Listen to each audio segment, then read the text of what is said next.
مثال کے طور پہ اگر وضو کرنا ہے، وضو کا حکم ہے، نماز کا حکم ہے، تو وضو کرنے کے لیے اسباب اختیار کرنے پڑیں گے، یعنی مٹیریلسٹک مادی اشیاء کا استعمال کرنا پڑے گا.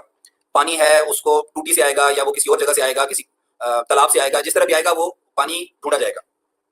اور اگر پانی موجود نہیں ہے تو پھر تیمم کے جو احکامات ہیں، لیکن اس کے لیے بھی اسباب اختیار کرنے پڑیں گے، یعنی مٹیریلسٹک اشیاء کو یوز کرنا پڑے گا. اسی طرح حج کا جو حکم ہے اس کے لیے اگر یہ کہا جائے کہ کوئی بھی اسباب اختیار کیے بغیر آپ حج کر لیں تو یہ ممکن نہیں، سفر کرنا پڑے گا، وہاں جا کے رہنے کا انتظام ہے، کھانے کا انتظام ہے، اور مختلف جو بھی وہاں کے انتظامات ہیں، اس کے لیے ہمیں اسباب اور وسائل کا استعمال کرنا پڑے گا. اسی طرح اگر جو مختلف اسلام کے احکامات ہیں، اگر مثال لے لیں کسی نے چوری کی ہے، اس کے خلاف مقدمہ ہے، تو قاضی کے پاس جانا ہے، وہاں گواہی پیش کرنی ہے، اس کو بتانا ہے کہ میرے گھر میں یہ چیز تھی جو اس نے چوری کی ہے، اور پھر پوری بیانات کے ذریعے ثابت کرنا ہے. لیکن یہ سب اسباب اختیار کیے بغیر ہو نہیں سکتا، اس کے لیے اسباب اختیار کرنے پڑیں گے. اچھا، یہ چیز ہمارے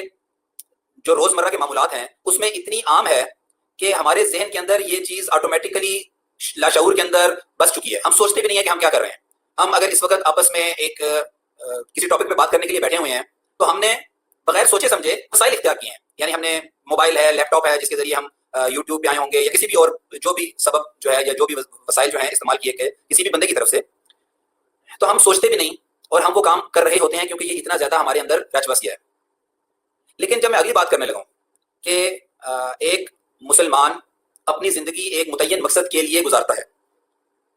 جب ہم دیکھتے ہیں کہ اللہ کے نبی صلی اللہ علیہ وآلہ وسلم نے ایک مقصد کے لیے اپنی زندگی گزار دی، صحابہ کرام، تابعین، تبع تابعین، انہوں نے اپنی اپنی زندگی جو ہے وہ اسلام کے لیے گزاری ہیں، اور انہوں نے جو اللہ کی طرف سے ایک مسلمان کو اس دنیا کے اندر احکامات ہیں، جو فرائض ہیں، جو محرمات ہیں، ان کو فالو کیا ہے. تو انہوں نے اس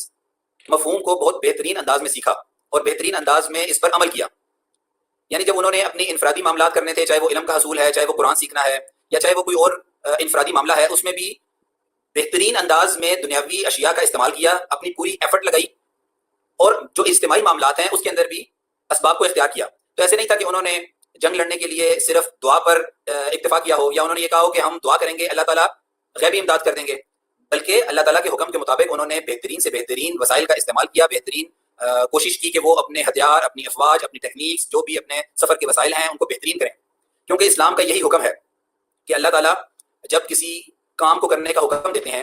تو جو مسلمان ہے وہ اس کام کو کرنے کے زیادہ سے زیادہ اور بہتر سے بہتر وسائل اور اسباب اختیار کرتا ہے.